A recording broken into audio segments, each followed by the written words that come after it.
Yung mga songs binibigay lang yan. I believe na yan ay pinapahiram lang. Pag binitawan namin yan, hindi na amin yan. Pag binitawan namin, hindi na kami yan. So, may mga songs na binigay sa akin na my son is gay, no?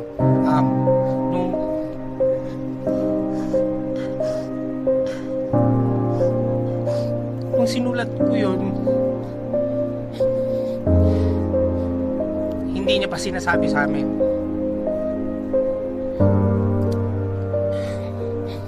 Hindi ko alam kung paano ko sasabihin sa anak ko kung gaano ko siya kamahal.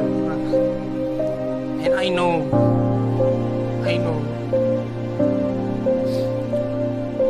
hindi naman ako masyubis eh. Pero I think para sabihin ko to now,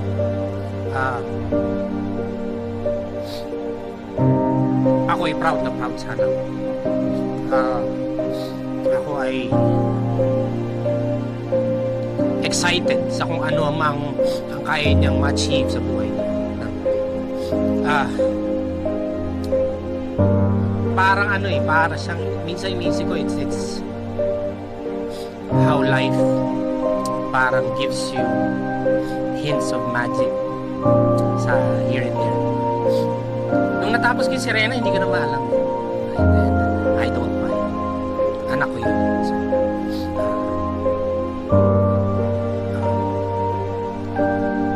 natutuwa lang ako na at Black, sa'yo ko ibibigay yung Sirena.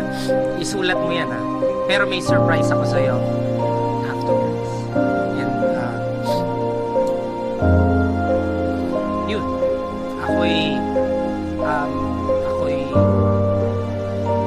Ako'y proud na may anak ako katulad ni Daniel. Mahal ko ang mga anak ko.